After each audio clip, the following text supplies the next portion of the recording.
아이폰 그 15 나왔잖아요. 저도 되게 지금 사고 싶어가지고 고민인데 여기는 아직 안 나왔어요. 나와도 한국이 한 170, 80만 원 프로 맥스 같은 경우는 뭐그 정도 하나?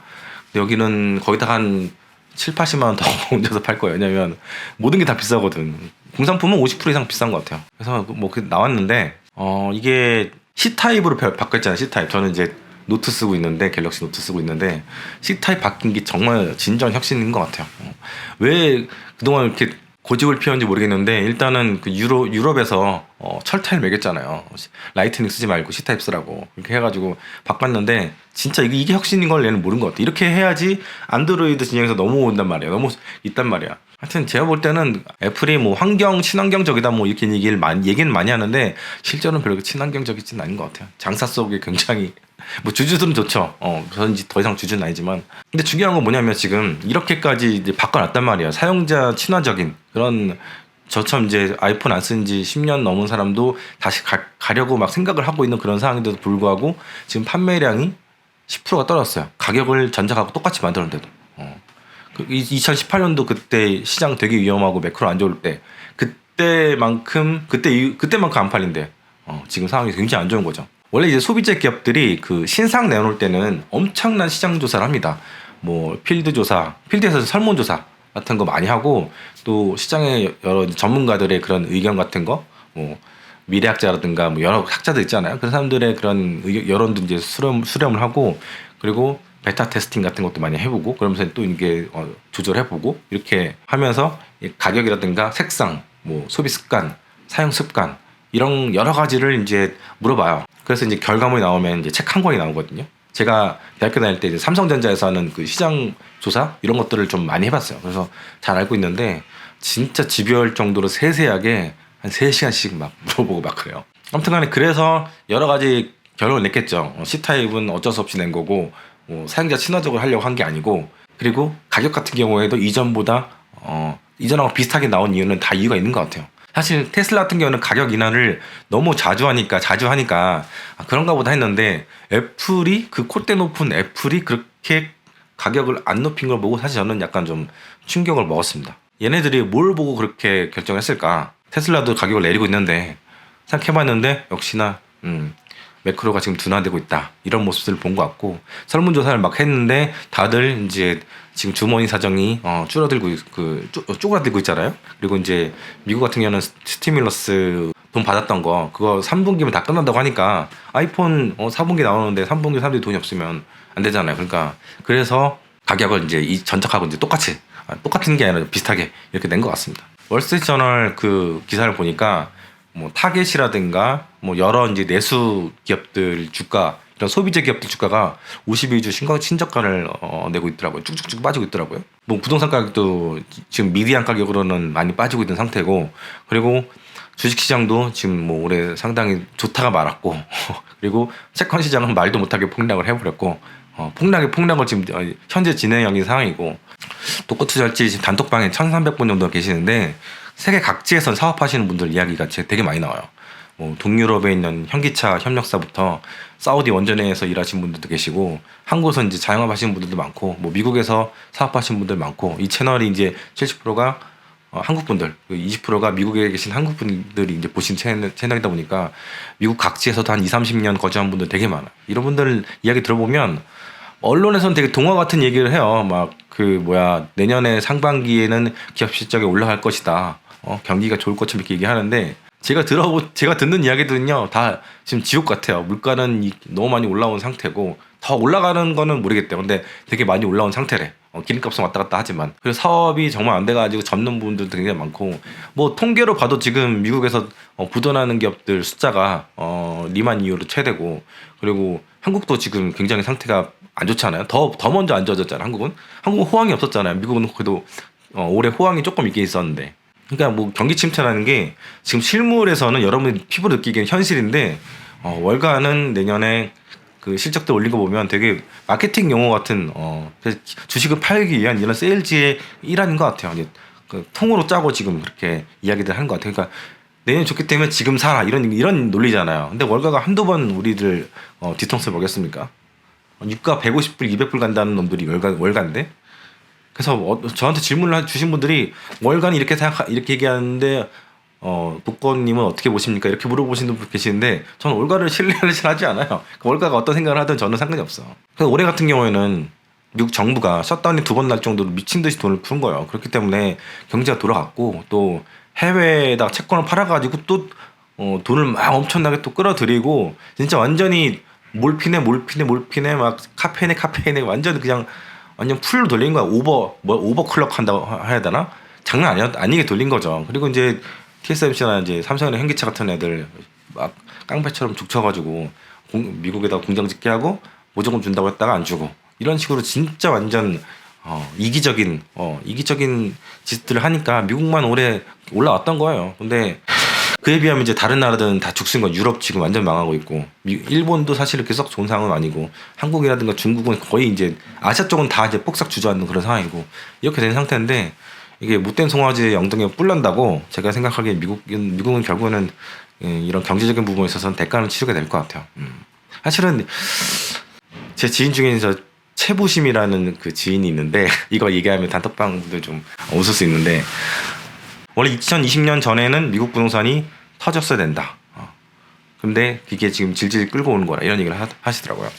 저 같은 경우에도 부동산도 부동산이지만 주식이라든가 채권이 너무 제가 실무했을 때 너무 이게 버블이 심하기 때문에 그래서 빅스를 사서 2020년 하반기부터 해지를 했는데 이게 질질 끌려가지고 팬데믹이 이제 터지면서 같이 이제 터졌던 거죠. 근데 문제는 뭐냐면 그 터진 상태에서 그 버블을 이제 줄여야 되는데 오히려 돈을 막 엄청나게 풀어가지고 트럼프 때였죠. 트럼프 때 엄청나게 풀어가지고 이 버블을 더 크게 만든 거예요. 그래서 이게 더 커진 거예요. 이게 10년마다 위기가 온다고 하는데 2009년도인가 8년도에 이제 이번 펑 터지고 나서부터 그때는 그래도 뭔가 좀 시장에 있는 버블 좀 껐어요. 특히 이제 주거용 부동산에 있는 그런 버블들을 껐는데 이번에는 버블 끈 게 하나도 없어요. 아무도 고생하지 않았어. 그 돈으로 모두가 오히려 더 부자가 됐어. 이게 뭐야? 버블이죠, 버블. 상당히 안 좋은 전략을 쓴 거고 이게 버냉키가 이제 이야기 많이 하는 전략이잖아요. 돈을 풀어서 무제한 풀어가지고 이거를 살려야 된다. 그런 전략을 펼쳤는데 이거는 분명히 대가를 치를 수밖에 없다고 생각합니다. 그래서 제 생각에는 진짜 4분기 중에 그리고 1분기 중에 지금 계속 돈을 풀고 있기 때문에 물론 저는 4분기 중에 터질 거 있어요. 3분기 이후에 4분기 터질 거 얘기 들었는데 계속 돈을 풀고 있기 때문에 이게 좀 밀려가는 그런 느낌이 있는데 잘 보세요. 이게 언제까지 돈을 이렇게 풀어서 문제를 해결할 수 있을까? 그게 분명히 한계가 있을 것 같습니다. 아무튼 아이폰 이야기로 제가 돌아가도록 하겠습니다. 원래 오늘은 주제가 아이폰이었는데 처음부터 전쟁 얘기 조금 하다 보니까 이야기가 이렇게 막 옆으로 막 샜는데 아이폰 처음에 나왔을 때 그 중국에서 거의 비슷한 시기에 이제 메이트 6T가 나왔잖아요. 그러고 나서 사람들이 7나노 공정에 대해서 한국 사람들이 특히 7나노 공정에서 굉장히 평가절하했었고 미국에서는 되게 무서워했었어요. 충격을 받았어요. 그 상무부 장관 러몬도 상무부 장관인가 이 사람이 와가지고 굉장히 충격받았잖아요. 이 사람이 미국에 있을 때 그 중국에 갔을 때 그걸 발매했던 걸로 제가 기억하는데 완전 실망했다면서 화를 내고 갔던 게 제 기억나거든요. 표정도 기억이 나.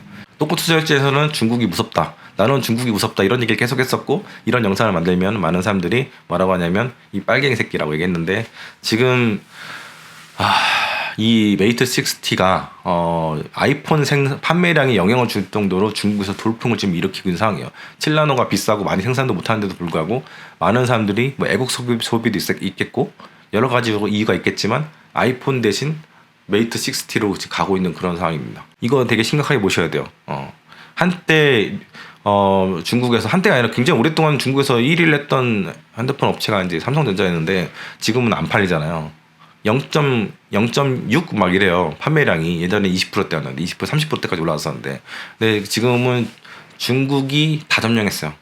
다 점령했고 한 중국 그 휴대폰 판매량이 한 20, 30% 정도가 아이폰이었는데 이게 지금 더 줄어들고 있고 자국산이 그거를 이제 잠식하고 있는 거 상하죠. 자동차, 전기차에서도 그런 현상들이 펼쳐지고 있는데 핸드폰 쪽도 결국에는 그래서 저는 계속해서 이야기 드리지만 중국 익스포저가 굉장히 넓은 많은 그런 기업들은 조심해야 된다. 그 두 가지가 애플이랑 테슬라다. 그 얘기를 계속해서 드린 거고 제가 다음에 주식을 살 기회가 폭락이 와서 살 기회가 있다 하더라도 애플은 예전만큼 많이 비중을 갖고 가지 않을 것 같고 그리고 테슬라는 살지 안 살지 모르겠다. 그런 얘기를 좀 드린 겁니다. 결국엔 테슬라도 이제 쫓겨날 거를 제가 보고 있기 때문에. 아무튼 이 메이트 60이 전 세계적으로 팔린다고 생각해 보세요. 그러면은 제일 타격을 받는 업체가 누구냐? 당연히 삼성전자입니다. 같은 안드로이드 진영이기도 하고, 상대적으로 이제 애플은 브랜드 이미지가 굉장히 강하기 때문에 충성도가 굉장히 강하잖아요. 근데 삼성은 별로 이렇게 그런 게 없거든요. 그리고 동남아라든가 여기 중남미 같은 큰 시장, 동남아도 7억 7천 거의 8억 정도 되는 인구고 엄청나게 큰 시장이고 요즘에 엄청나게 크고 있잖아요. 그리고 중남미 같은 경우에도 여기도 아르헨티나 같은 나라 빼면은 그래도 소비 시장이 이게 있어요. 이 시장에서도 중국 폰들이 진짜 많이 팔리고 중국 차들도 굉장히 많이 팔리거든요. 저는 중남미 처음 와봤는데 진짜 많이 봤어요. 사람들이 중국 폰 쓰고 중국 차 타고 되게 차들도 디자인이 되게 괜찮아. 이거 되게 심각하게 받아들여야 되는 거고, 그래서 전 세계에서 지금 자동차 판매 1위 국가가 바로 중국이 된 거죠. 가성비도 좋은데 상품력도 좋으니까 사람들이 그런 차들을 사는 겁니다. 그래서 저는 삼성전자에 대해서 약간 좀 비관적인 사람인데 지금 제대로 이익을 많이 내는 그런 그 비즈니스 파트가 반도체 그리고 휴대폰인데, 휴대폰은 계속 쪼그라들고 있고, 반도체는 플럭추에이션이 굉장히 심하잖아요. 사이클이 있으니까. 그래서 지금 올해 적자일 수도 있잖아요. 적자거나 뭐 예전에는 40조씩 흑자를 내던 기업이었는데 그 굉장히 위험한 거죠. 상태가 되게 안 좋은 거고. 제가 처음에 그 해외에서 중국 폰을 본 게 언제였냐면 2015년도에 이태리 여행을 갔는데, 그때 로마의 그 테르미니 역 있잖아요. 거기서 제가 몰라가지고 물어보러 나갔거든요. 영어로 물어봤겠죠? 이태리를 못하니까. 그래서 근데 그 사람이 폰을 딱 꺼내더니 번역기를 돌리려고 폰을 딱 꺼냈는데 그게 화웨이 폰이고요. 2015년도에. 2015년도에도 이미 화웨이 폰이 중국 폰들이 유럽으로 이렇게 싹 스며든 거죠. 그 잘생기고 키 크고 그렇게 그런 영무원이 젊고 화웨이 폰을 꺼내니까 삼성 많이 썼으니까 그때 당시에 삼성 아니면은 애플이 꺼냈는데 화웨이 폰을 꺼낸 거죠. 근데 처음에 진짜 우리나라 언론들이 문제예요. 이 반중 감정 막 이용해가지고 그 처음에 메이트 60 나왔을 때 안 팔린다 막 이러고, 아이폰은 지금 난리 났다 이런 식으로 얘기하는데, 아이폰은 초반에는 늘 난리가 나요. 1차 판매 2차 판매 매진이야. 근데 그거 가지고 아이폰은 굳거나 이렇게 광고를 했는데, 광고 같은 뉴스를 내보냈는데 막상은 못해. 막상은 보면 이렇게 뚜껑 열어보니까 이런 상황이 되는 거지. 그러니까 여러분들이 진짜 언론을 믿지 마세요. 그리고 이제 그런 거에 세뇌된 한국인들이 리플 보면 되게 가관이에요. 중국 깎아내리기 그런 리플밖에 없어요. 칠라노 공정 얘기 나왔을 때나 60 나왔을 때나 저는 한국 사람들이 약간 뭐랄까 가슴은 뜨거워도 머리는 차가웠으면 좋겠어요. 그리고 약간 좀 넓은 세상에 살았으면 좋겠는데 나라가 작으니까 참 시야도 작아지는 그런 효과가 있는 게 아닌가 생각도 들고. 일단 이제 칠라노 공정이 어떻게 만들어졌냐 모르신 분들에서 설명드리면, 일단은 SMIC라고 하는데 파운드리 업체가 있어요. 얘네들이 반도체를 만들어요. 얘네들이 만드는 능력은 예전에는 뭐 얼마 안 됐어요. 10나노 이상, 그러니까 10나노, 11, 12, 15 이런 정도 있는데 2년 사이에 7나노까지 확 이렇게 내려간 거예요. 그러니까 굉장히 이제 잘 만들어지기 시작한 거죠. 그리고 이 칩에 대해서 이제 설계를 한 회사가 있을 거 아니에요? 이게 화웨이 이제 자회사인 그 하이실리콘에서 만든 설계한 거거든요. 얘네가 이제 한 20년밖에 안 된 회사인데 설계 능력 자체는 상당히 좋은 걸로 알려져 있습니다. 왜냐면 그 예전에 그 대만의 엔지니어들이라든가 아니면은 삼성의 엔지니어들을 대거 스카웃을 한 거예요. 그래가지고 설계 자체는 아주 잘 만드는데 이제 SMIC의 그 제조 능력이 지금까지 문제였죠. 왜냐면 EUV 장비가 없으니까. 물론 이제 지금 수율 문제가 굉장히 문제긴 한데 제 생각에는 영원한 건 없다 생각해요. 그리고 중국이라는 나라가 제조를 워낙 잘하는 나라이기 때문에 여러 가지 방법을 써가지고 이것도 따라오지 않겠나 싶습니다. 그리고 일단은 설계도를 잘 만들었다는 게 이게 절반의 성공이거든요. 그리고 중국은 어떻게 해서든 간에 이거를 중국의 모든 능력들을 다 쏟아 부어가지고 만들기 위해서 노력할 거라고 저는 보고 있습니다. 이게 되는 순간 이제 한국 반도체가 진짜 힘들어지겠구나. 지금은 원탑이잖아요. 나중에는 원오브댐이 될 가능성도 굉장히 높다. 그러니까 저는 사실은 한국 주식을 이제 그만둔 이유가 2017년 1월에 2015, 16, 17 이렇게 계속해서 중국을 엄청나게 다녔거든요. 그러면서 이제 이웃 시장이라든가 항저우라든가 그리고 그 심천 그리고 광저우 이런 데 있는 알리바바, 바이두 뭐 여러 기업들, DJI 이런 기업들의 본사들 다 돌아다니고 다니다 보니까 야 중국이 결국에는 제조업을 다 먹어버리겠는데? 그런 생각이 드는 거예요. 그래서 우리나라가 제조업이 강한 나라지 소프트웨어가 강한 나라가 아니잖아요. 그렇다 보니 소프트웨어 뭐 게임 같은 거 이런 것들도 결국에는 중국한테 다 먹혀가지고 지금 오히려 이제 중국 업체들에 비해서 밀려가고 있는 상황이 돼버렸고 이게 참 어떻게 보면 한순간에 다 이렇게 바뀌더라고요. 그래서 제조업은 미래가 없구나 그런 생각이 들어서 한국 주식을 정리를 하고 미국으로 넘어가게 된 거죠. 아무튼 7나노 공정의 반도체가 드디어 나왔다는 거는 뭐 수율이 낮다 하더라도 결국에는 수율은 올릴 수 있거든요. 그렇기 때문에 우리는 문제를 좀 심각하게 봐야 된다. 국내 주식 투자하시는 분들은 심각하게 보셔야 된다.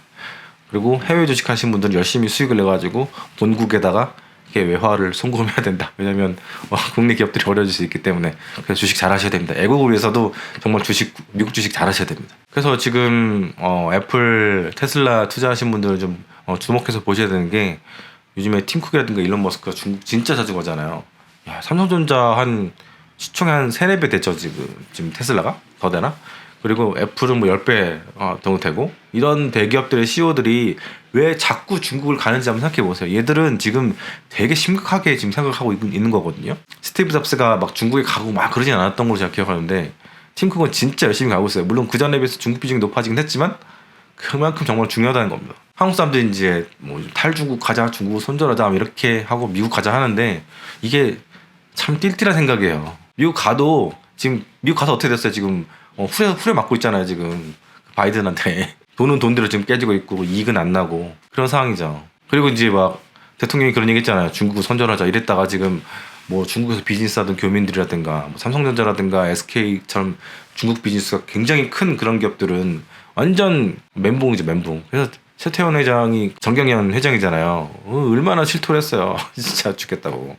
아니 미국도 공을 들이고 있는 시장인데 야 아무것도 아닌 나라가 지금 가가지고 그렇게 얘기를 하고 다니는 게 말이 됩니까? 도와줘도 되게 지금 점점 밀리고 있는 시장인데 그렇게 얘기하면 안 되는 거지. 반공하고 멸공한 건 좋은데 그런 진짜 미국은 그러면 이미 나갔어야지. 근데 미국은 안 그러고 있잖아요. 오히려 한국이 지금 날뛰고 있는 그런 상황이라서 진짜 전 한국의 미래가 정치 때문에 망하고 있다 그런 생각이 좀 듭니다. 근데 문제는 뭐냐면 결국에는 중국 공산당은 미국을 손절할 거야. 미국 아무리 막 팀쿡이라든가 일론 머스크가 제발 좀 도와달라고 중국 당국에 이렇게 막 빌어도 미중 관계가 썩 좋진 않잖아요. 그래서 큰 시장 결국에는 자국 업체들 중국의 자국 업체들이 이 시장을 차지하게 될 것 같아요. 이거는 제가 2015년, 16년, 17년 동안 지금부터 7년, 8년, 9년 전이잖아요. 그때 봤던 성견지명이라고 보고 있습니다. 그때 당시에 그런 얘기를 제가 페이스북이라든가 사업하시는 분들 이런 얘기들 하면은 되게 그럴 리가 없다고 얘기를 하셨는데 그분들이 지금 투자를 잘 하고 계신지는 모르겠어요. 그래서 뭐 많은 분들이 제가 이런 얘기들을 계속 해왔던 얘기니까 이런 얘기를 하면은 그러면 이제 폭스콘에서 일하고 있는 수많은 사람들은 어떻게 할 것이냐, 뭐 테슬라 공장에 있는 사람은 어떻게 할 것이냐 얘기하는데 아이폰 퇴출시키고 화웨이 쓰면 되는 거죠. 그리고 그 공장 자리를 화웨이가 들어가는 거지. 늘 있는 얘기거든요. 뭐 현대차 중국에서 쫓겨나면서도 그렇게 많이들 해먹고 이렇게 했었고 그리고 테슬라 퇴출시키고 BYD 타면 되는 거고 실제로 지금 중국에서 판매량 10위 중에 전기차 판매량 10위 중에서 Y 시리즈 7위 거 빼고는 지금 존재감이 없어요. 이미 전기차는 자국 업체들이 예전부터 계속 쭉 해왔지만 지금도 다 해먹고 있는 그런 상황이에요. 그리고 이제 종류가 엄청나게 많아요. 차량 종류가 테슬라는 종류가 몇 개 없잖아요. 5개밖에 없는데 얘네는 진짜 13년 전부터 전기차를 계속 만들어왔던 애들이니까 종류도 되게 무지하게 많고 하다못해 막 홍강 미니 같은 거 150km 가는 거 이런 차들도 분명히 니즈가 있거든요. 사실은 뭐 출퇴근만 해도 150km면 충분하잖아요. 그렇죠? 서울 안에서 그러니까 비싼 차가 필요가 없는 거지. 그리고 지금 중국이라는 나라가 완전 공급 과잉 상태잖아요. 공장들은 중국에다가 인건비가 비싸니까 다 해외로 빠져나가고 있는 상황이고 그래서 실업률도 굉장히 높은 상황이거든요. 그런 상황에서 해외 업체들이 빠져나가고 지면은 자연스럽게 그 과잉 설비에 대한 문제들도 이제 조금씩 이제 사그러드는 거죠. 그렇기 때문에 얘네들 애플이라든가 화웨이가 빠져나가도 그렇게 큰 타격은 없을 것이다. 그렇기 때문에 참 우리가 옆에 그 중국이라는 나라가 있잖아요. 진짜 한 20년 동안은 진짜 잘 울고 먹었지. 20년 넘게 울고 먹었는데 물건 팔아가지고 우리나라 무역 적자의 90%가 중국에서 왔으니까 미국에서는 이익 내기 쉽지 않아요. 저희 아버지가 이제 가방 디자이너 하시면서 이제 공장을 하셨는데 미국에 수출을 가끔씩 했어요. 핸드백을 만들어가지고 하면 하시니까 남는 게 없다. 그게 이제 80년대거든요. 지금은 뭐 괜찮을 것 같아요. 지금도 마찬가지입니다. 그 당시에 현대폰이는 원 플러스 원에서 엑셀 같은 거 원 플러스 원에서 팔던 그런 시기였는데 지금은 그때보다 조금 낮긴 하지만 미국이라는 나라는 전 세계가 경쟁하는 모든 자동차 메이커가 경쟁하는 모든 브랜드가 경쟁하는 곳이기 때문에 가격이 낮단 말이에요. 공산품 제일 싼 나라 중 하나가 이제 미국이잖아요. 아무튼 제가 오늘도 이야기가 길었습니다. 오늘 저는 과테말라 여기 있는데 과테말라 41일째고요. 정말 이제 떠나고 싶네요. 살기는 좋은데 여행하는 사람 입장에서 볼 때는 한 도시에 지금 2주째 있으니까 좀 답답합니다. 이제 몸도 근질근질하고 늘 이제 영상 제가 마무리하면서 이제 좀 떠났으면 좋겠다 말씀드리는데 이제 이 영상을 마지막으로 하고 엘살바도르를 떠났으면 좋겠다 생각을 하고 있고요. 엘살바도르 가면 이제 코인 하신 분들한테 굉장히 도움이 되는 많은 영상을 찍을 수 있을 것 같아요. 왜냐면은 코인을 전 세계적으로 최초인가? 하여튼 뭐 최초로 법정 통화로 이렇게 지정을 했다가 지금 망해버린 나라니까 이게 얼마나 위험한 건지 한번 제대로 보여드릴 수 있는 그런 나라니까 한번 그때까지 계속해서 많은 청취 부탁드리고요. 그리고 단톡방은 꼭 오십시오. 이제 얼마 안 남았는데 들어올 룸이 얼마 안 남았거든요. 그래서 한 100명 정도 남아있는데 밖에서 추운데 혼자 이렇게 덜덜 떨면서 투자하지 마시고 오셔가지고 진짜 여기 들어오시면 뭐가 좋냐면은 견문이 넓어져요. 왜냐면 각 층에서 막 일하시는 분들 이게 되게 많이 들을 수 있거든요. 예를 들면 오늘은 뭔 얘기를 했냐면 그 발전소에서 일하시는 분들이 몇 분 계시더라고요. 그래서 그분들 얘기를 들었는데 태양광 풍력 그리고 ESS 이런 얘기들을 굉장히 폭넓게 대화를 했었어요. 모르는 것도 진짜 많이 배웠고 오히려 저는 단톡방에서 정말 많은 아이디어를 받고 많은 것들을 배우게 되는 것 같아요. 그래서 이게 정말 시너지를 이렇게 일으키는 그런 것 같아요. 그래서 단톡방 여러분들 권하고 싶어요. 왜냐면 또 가격이 막 되게 비싼 것도 아니고 그 3,990원인가? 4,990원인가? 물론 구글이 절반 떼가긴 하지만 이 커피 한 잔 값으로 이렇게 좋은 세미나를 늘 볼 수 있다는 게 저는 되게 좋은 것 같아요. 그리고 계속해서 서평들이 올라오면서 정말 많은 분들이 책을 보면서 열공하고 있거든요. 그리고 저도 이제 보면 이번이 3기인데 사람들이 성장하는 게 보여져요. 그리고 과거의 그 매매 패턴에 대한 그 참회 이런 것도 느껴지고 그래서 진짜 많은 사람들이 성장하고 있다는 거에 대해서 저는 정말 굉장히 보람도 느끼고 뿌듯하고 이 유튜브 활동보다 이 따뜻한 단톡방에서 사람들이 하는 그런 이야기들 그런 것들 들으면서 진짜 많은 도움을 받습니다. 여러분들도 여기 오셔가지고 같이 성장했으면 좋겠습니다. 오늘은 여기까지 하겠습니다. 감사합니다.